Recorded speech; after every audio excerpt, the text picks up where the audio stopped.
एक टॉपिक करते हैं सदिशों का योगफल। सदिशों का योगफल ज्ञात करने के लिए देखो क्या है, एक है त्रिभुज का नियम, सदिश योग का त्रिभुज नियम। सदिश योग का त्रिभुज नियम क्या कहलाता है कि यदि दो सदिशों को परिमाण एवं दिशा में त्रिभुज की दो क्रमागत भुजाओं द्वारा निरूपित किया जाए, जैसे ये त्रिभुज है, दो सदिशों को परिमाण तथा दिशा में त्रिभुज की दो क्रमागत भुजाओं द्वारा निरूपित किया जाए, तब इनका परिणामी का मतलब होता है इनका योगफल त्रिभुज की तीसरी भुजा द्वारा परिमाण व दिशा में निरूपित होगा और इसका जो क्रम होगा पहले के विपरीत होगा। जैसे इन दोनों का क्रम ये है तो तीसरे का क्रम विपरीत दिशा में होगा। इसे कहते हैं सदिश योग का त्रिभुज नियम।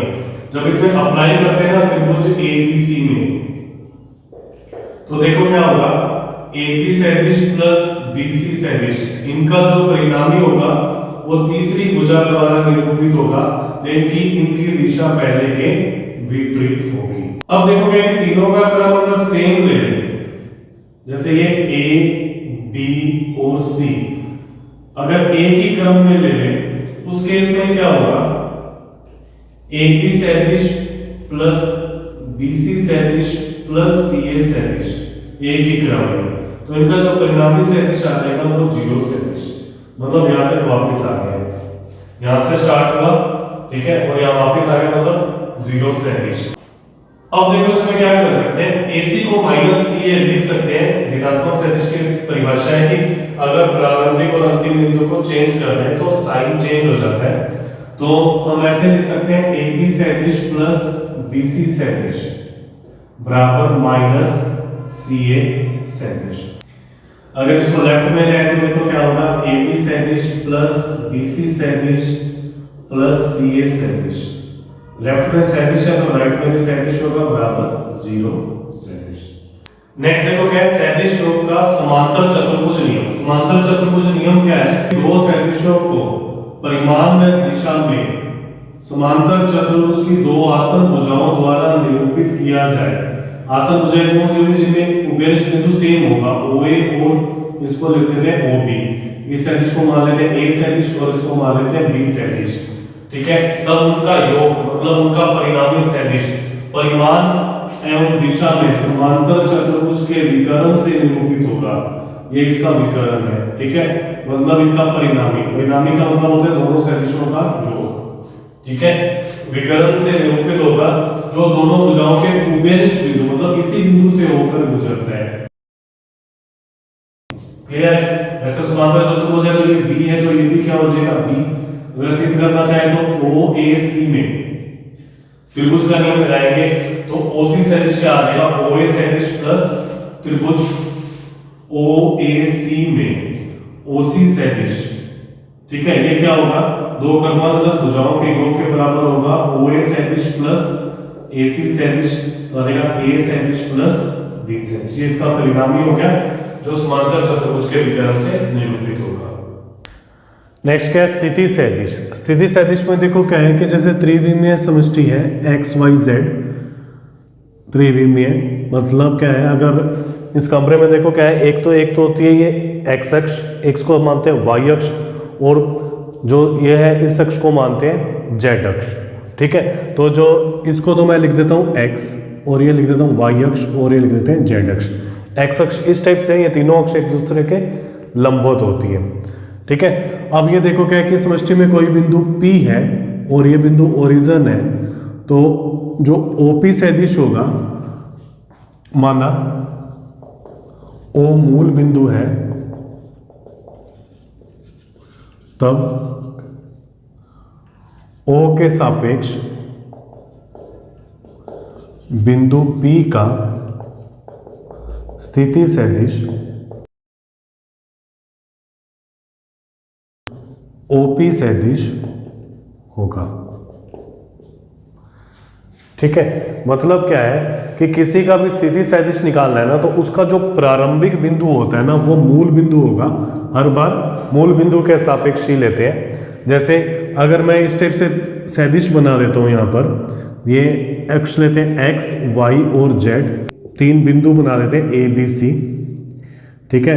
और इसको जब मूल बिंदु से जोड़ेंगे तो ओ एस, और इसको मैं लिखता हूँ ए सदिश, इसको बी सदिश, इसको सी सदिश, तो क्या हो जाएगा ओ के सापेक्ष ए का स्थिति सदिश, इसको क्या लिखेंगे ओ ए सदिश, और ओ ए सदिश क्या है ए सदिश। इसी टाइप से ओ के सापेक्ष बी का स्थिति सदिश, ये हो जाएगा ओ बी सदिश। ऐसे ही ओ सी सदिश क्या होगा सी का ओ के सापेक्ष स्थिति सदिश। ठीक है, अब देखो क्या है कि अगर बिंदु P x y z है और हमें पता है कि ओरिजिन के जो मूल बिंदु के निर्देशांक होते हैं 0 0 0, तो जो OP आ जाएगा वो दूरी वाले फॉर्मूले से x2 minus x1 whole square, y2 minus y1 whole square, z2 minus z1 whole square. तो अभी हम मान रख देंगे, x2 का मतलब है x minus 0 whole square, y minus 0 whole square, z minus 0 whole square. तो जो OP है, OP को हम ऐसे भी लिख सकते हैं मापांक OP, तो यह आ जाएगा x square y square plus z square. Next क्या है, एक सदिश के घटक। सदिश के घटक देखो क्या है कि पहले मैं द्विविमीय में करता हूँ, x और y अक्ष लेके, x डैश y डैश, यहाँ बिंदु O है और एक बिंदु P है जिसके निर्देशांक x, y है। x अक्ष के अनुदिश में इकाई सदिश ले लेता हूँ i कैप, और y अक्ष के अनुदिश लेते हैं j कैप। ठीक है, और यहाँ से एक लंब खींचते हैं तो यह आ जाएगा PM। तो ये दूरी तो हो जाएगी x और ये दूरी हो जाएगी y, और इसको अगर मैं ज्वाइन कर दूं तो क्या हो जाएगा O के सापेक्ष P का स्थिति सदिश OP सदिश है तथा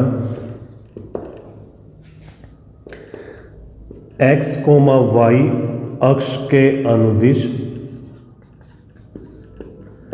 इकाई सदिश i कैप j कैप है। तब क्या होगा देखो, OM तो है हमारे पास x और MP हमारे पास है y। अगर मैंने इसमें OM सदिश ले लिया तो मतलब इसके अनुदिश क्या है i कैप, तो आ जाएगा x i कैप। अब इसके अनुदिश j कैप है, इसको अगर ज्वाइन कर दें तो ये हमारे पास y है इतनी दूरी p, इसको ले लेते हैं n। ठीक है, तो हमारे पास ON और MP, तो इसकी दिशा भी यही हो जाएगी, तो मतलब MP सदिश जो हो जाएगा वो हो जाएगा y j कैप। अगर मैं यहाँ पे त्रिभुज का नियम लगा दूं तो त्रिभुज OMP में अगर सदिशों का त्रिभुज नियम लगा दें तो ये दोनों त्रिभुज की दो क्रमागत भुजाओं द्वारा निरूपित हो रहे हैं। कौन से सदिश, OM सदिश प्लस MP सदिश। ठीक है, तो इनका परिणामी क्या होगा, त्रिभुज की तीसरी भुजा द्वारा निरूपित होगा और जिसकी दिशा पहले के विपरीत है। तो हमारे पास OP सदिश जो आ गया वो आ गया x i cap plus y j cap, मतलब OM सदिश है x i कैप और MP सदिश है y j कैप। तो इसके अदिश जो घटक आ जाएंगे, अदिश घटक वो तो है x, y। सदिश घटक ये आ जाएंगे x i cap y j cap. इस तरह से अगर त्रिविमीय आकाश में बनाए जब x y z है तो देखो किस टाइप से बनाना है।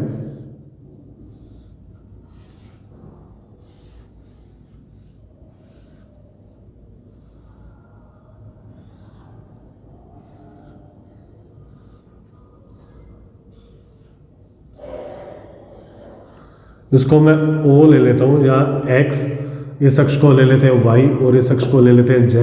x अक्ष पर बिंदु A ले लेते हैं, y अक्ष पर बिंदु B और इसको ले लेते हैं C। आकाश में एक बिंदु है P।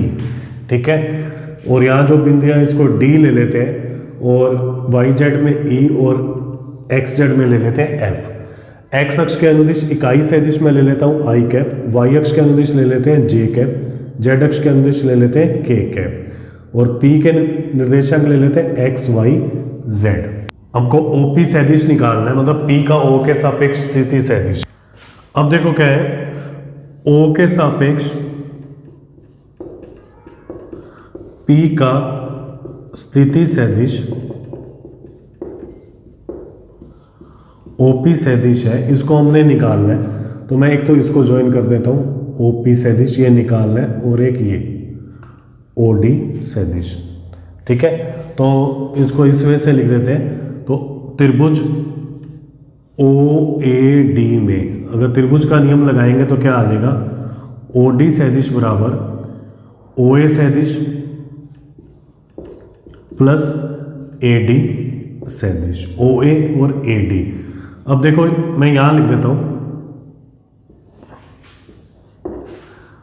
OA हमारे पास है x, OB हमारे पास है y और OC हमारे पास है z।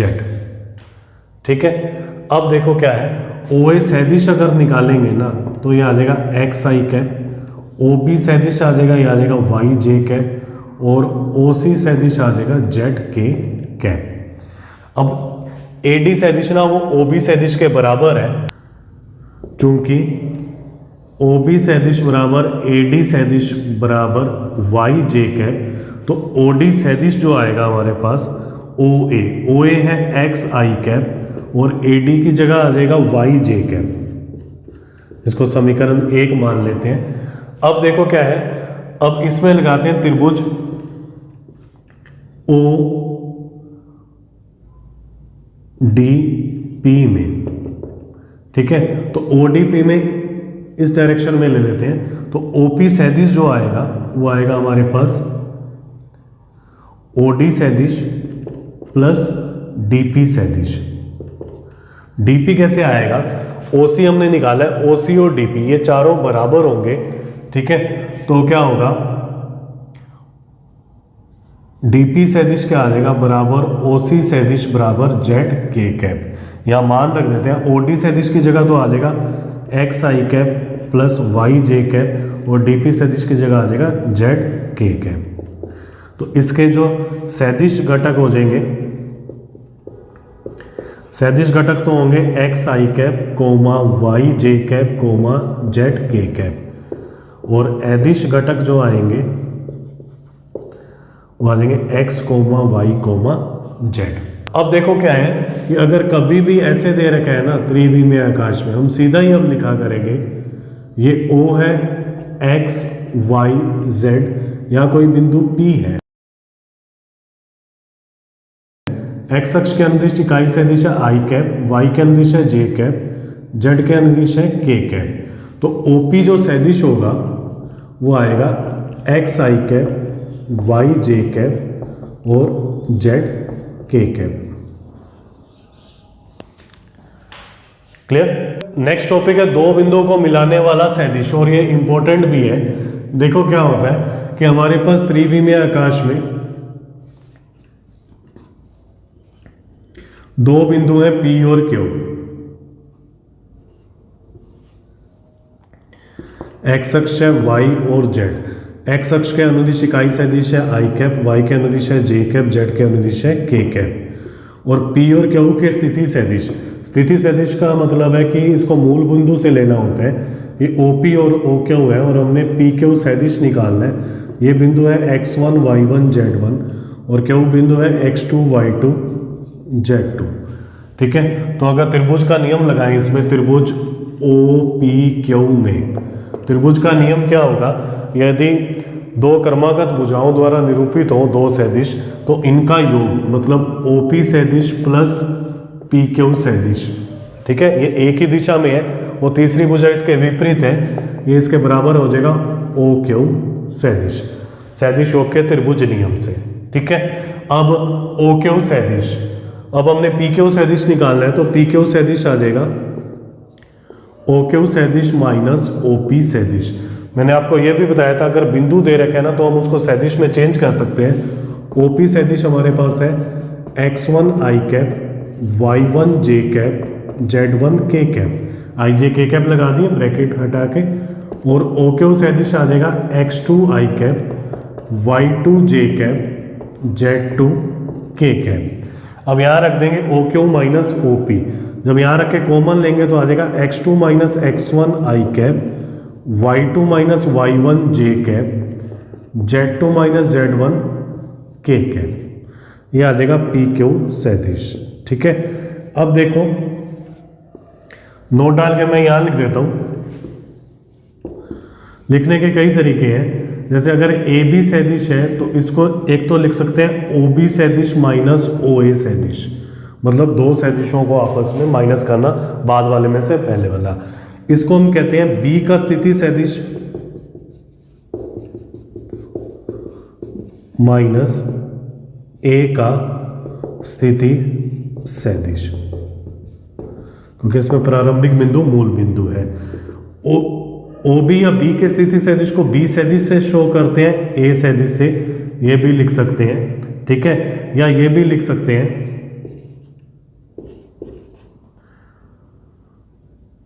Position vector of B, मतलब बी का स्थिति सदिश minus position vector of A. Clear है? अब जैसे एक एग्जांपल लिखता हूं, दो बिंदु दे रखे हैं, ए बिंदु दे रखे हैं 2 3 माइनस 5, बी बिंदु दे रखा है -1 2 4, और हमने ए बी सदिश निकालना है। तो निकालने का तरीका क्या है, एक तो ये फॉर्मूला डायरेक्ट लगा दो, ए बी सदिश x2 माइनस x1 मतलब -1 minus 2 i cap, 2 minus 3 j cap, y2 minus y1, z2 minus z1 k cap.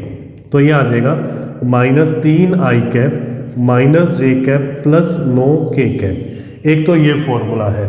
दूसरा क्या है कि अगर हम पहले ओ ए सदिश निकालें, ओ ए सदिश क्या आएगा इससे, 2 i cap plus 3 j cap minus 5 के कैप। फिर ओ बी सदिश निकालें तो आ जाएगा माइनस आई कैप प्लस 2 जे कैप प्लस 4 के कैप। और फिर हम ए बी सदिश निकालें तो ए बी सदिश आ जाएगा ओ बी माइनस ओ ए, माइनस करेंगे ओ बी में से ओ ए तो आ जाएगा -3 i cap minus j cap, 4 और ये प्लस में हो जाएगा प्लस 9 के कैप। तो किसी से भी कर सकते हैं हम, बिंदु दे रखे हैं तो इससे कर लेंगे, सदिश दे रखे हैं तो direct O B minus O ए, मतलब बी का स्थिति सदिश माइनस ए का स्थिति सदिश। ये फॉर्मूला हमने निकाला है पी क्यू बराबर O Q minus O P, मतलब क्यू का स्थिति सदिश माइनस पी का स्थिति सदिश। क्लियर? अब नोट कर लो।